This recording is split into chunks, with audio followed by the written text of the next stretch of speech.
Welcome back to our study of 2 Kings. We are in 2 Kings chapter 11 today. And in the last couple of sessions, what we've seen is Jehu, who was anointed king over Israel, bringing judgment upon Jezebel and the house of Ahab. In this session, as we look at chapter 11, the attention in 2 Kings is going to shift back to the kingdom of Judah. Remember, that's the southern kingdom. Israel's the northern kingdom. It's going to shift back to the kingdom of Judah. And though there are some hard things in this chapter, things are going to start to look a little bit brighter. So let's dig in to 2 Kings chapter 11. So it says in verse 1, "Now when Athaliah, the mother of Ahaziah, saw that her son was dead, she arose and destroyed all the royal family. But Jehosheba, the daughter of King Joram, sister of Ahaziah, took Joash, the son of Ahaziah, and stole him away from among the king's sons who were being put to death. And she put him and his nurse in a bedroom. Thus they hid him from Athaliah, so that he was not put to death. And he remained with her 6 years, hidden in the house of the Lord, while Athaliah reigned over the land." So this is taking us back to chapter 9, when the king of Judah, Ahaziah, was killed. Remember, the king of Judah was with the king of Israel, and Jehu came, and both of those kings were killed back in chapter 9. And so now chapter 11 tells us what happened when Ahaziah's mother heard about that, right? So verse 1, "When Athaliah, the mother of Ahaziah, saw that her son was dead, she arose and destroyed all the royal family." So when she realized her son had died, who is the king, right?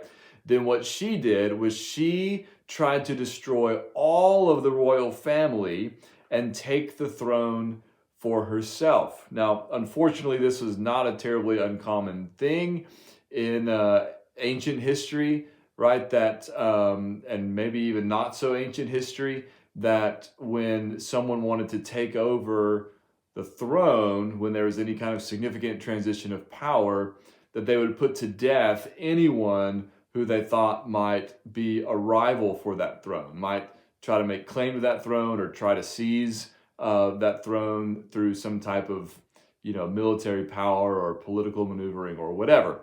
They try to rule all that out by just killing everybody who even had, a decent claim or even maybe a stretch of a claim to the throne. So that's what she did. That's what Athaliah did. But then there was this woman in verse 2 who acted to protect one of the heirs to the throne, right? Her name was Jehosheba, and we're told that she was the daughter of King Joram, sister of Ahaziah. So she was the sister of the king who had been killed.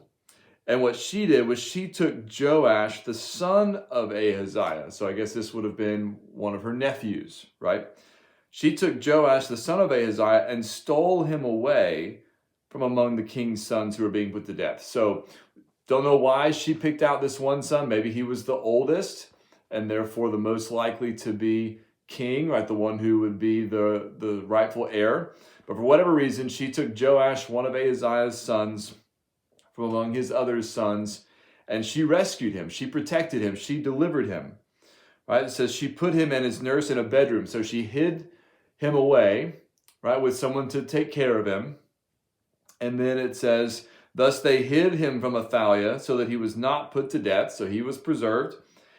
And verse 3, "He remained with her 6 years." So Athaliah reigned for 6 years while this little boy was growing up and was being protected and hidden from Athaliah, so that one day he might become king, right? So Joash was preserved and protected. And then verse 4 says, "But in the 7th year, Jehoiada sent and brought the captains of the Kerites and of the guards, and had them come to him in the house of the Lord. And he made a covenant with them and put them under oath in the house of the Lord, and he showed them the king's son." Now, a lot just happened there, right? So first of all, we're introduced to this man, Jehoiada, who's a priest, and we wonder, where did he come from? But 2 Chronicles, which covers some of the same ground, right? 1st and 2nd Chronicles cover some of the same ground as 1st and 2nd Kings. 2 Chronicles 22:11 tells us that the sister who rescued Joash was married to Jehoiada the priest. Okay, so even though we're not told about that connection in 2 Kings, that's there, right? So the sister of Ahaziah who saved Joash, she's married to Jehoiada the priest. And so Jehoiada, in the 7th year, right, this is 6 years have gone by. In the 7th year, he brings these men, these captains of the Karaites and of the guards, and he brings them to the temple. Remember, that's where, in verse 3, that's where the young king-to-be is being hidden, right, is in the temple, the house of the Lord.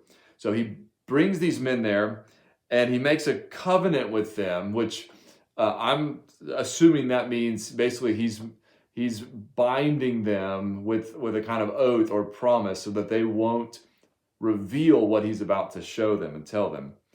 And then it says he showed them the king's son, right? So it's almost like he pulls back the veil and says, there's a true heir. There's a son of the king who's alive. He's been preserved. Here he is, right?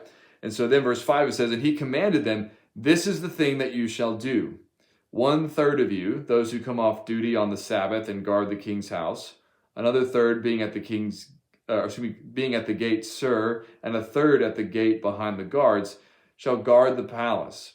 And the 2 divisions of you which come on duty in force on the Sabbath and guard the house of the Lord on behalf of the king, shall surround the king, each with his weapons in his hand, and whoever approaches the ranks is to be put to death. But with the king, be with the king when he goes out and when he comes in.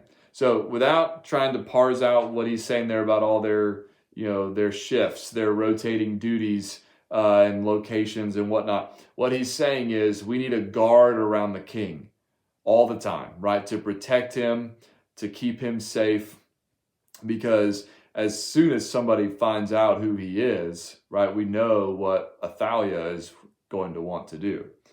She's going to want to preserve her throne, right? So a few people now know about this son of the king being alive, and they've been bound by covenant with Jehoiada, and they are to protect and guard the king. All right, verse 9. The captains did according to all that Jehoiada the priest commanded, and they each brought his men who were to go off duty on the Sabbath with those who were to come on duty on the Sabbath, and came to Jehoiada the priest. And the priest gave to the captains the spears and shields that had been King David's, which were in the house of the Lord. And the guards stood, every man with his weapons in his hand, from the south side of the house to the north side of the house, around the altar and the house on behalf of the king. Then he brought out the king's son and put the crown on him and gave him the testimony. And they proclaimed him king and anointed him. And they clapped their hands and said, long live the king. All right, so we've got a reminder here, right, that this king is going to be sitting on David's throne, right? The tribe of Judah, right, was not taken away from the house of David when the rest of Israel was given to Jeroboam, was taken away from Solomon's heir. Just Judah and the tribe of Benjamin stayed with the house of David. And so there's a reminder here with King David's shields, right, that this is an heir to David's throne. Someone's going to sit on David's throne. And we're also told that he's anointed and made king, right? He's proclaimed king, and he's got a crown put on his head, and all that. So here we have now a son put on the throne of David. David's shields are there, right? And he's anointed to be king like David was. Now, Athaliah, of course, is not going to take this lightly, right? She's going to protest. So what is she going to do? Verse 13, when Athaliah heard the noise of the guard and of the people, she went into the house of the Lord to the people. And when she looked, there was the king standing by the pillar, according to the custom, and the captains and the trumpeters beside the king, and all the people of the land rejoicing and blowing trumpets. And Athaliah tore her clothes and cried, treason, treason. Okay, so Athaliah, who had put to death the rightful heir to the throne, right? Now she's the one protesting. This is treason that this young boy, Joash, has been proclaimed king. But then verse 15 says, Then Jehoiada the priest commanded the captains who were set over the army, bring her out between the ranks and put to death with the sword anyone who follows her. For the priest said, Let her not be put to death in the house of the Lord. So they laid hands on her, and she went through the horses' entrance to the king's house, and there she was put to death. So she was executed, right? But they didn't want to do that in the temple. All this is taking place apparently in the temple. So they escort her out, right? And then she is executed. Right, verse 17. And Jehoiada made a covenant between the Lord and the king and the people, that they should be the Lord's people, and also between the king and the people. Okay, now things are starting to look better, right?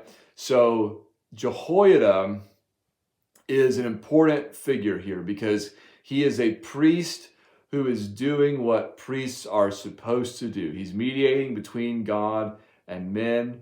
He has preserved the rightful king and had him anointed. And now he is taking the lead in establishing a covenant between king and people and their God. He is restoring things to the way they ought to be. And notice this, I mean, in one sense, this started with one woman, right? And then one man, with the sister of the king who preserved his son when all the others were being put to death. And then her husband, Jehoiada the priest, who brought the king out at the right time, told the right people, had him anointed, and now is doing things the right way, right? Reforming these bonds, right? These relationships, reestablishing the importance, the significance of the connection between the people and the king and their God, the way God had set it up for his nation to work. Verse 18. Then all the people of the land went to the house of Baal and tore it down. His altars and his images they broke in pieces, and they killed Matan, the priest of Baal, before the altars. And the priest posted watchmen over the house of the Lord. So here again, as a counterpart, right, to setting things right, they're also dealing with what has been wrong. Once again, Baal worship is a problem, just like it has been earlier in 1st and 2nd Kings. And so the people are dealing with the worship of Baal. They are seeking to remove it from the land. And so no more priests, no more Baal worship. The house of Baal is torn down. His altars and images broken in pieces. They are getting rid of idolatry, right? Because they are seeking to do what pleases and honors the Lord. Verse 19, almost done. And he took the captains, the Kerites, the guards, and all the people of the land, and they brought the king down from the house of the Lord, marching through the gate of the guards to the king's house.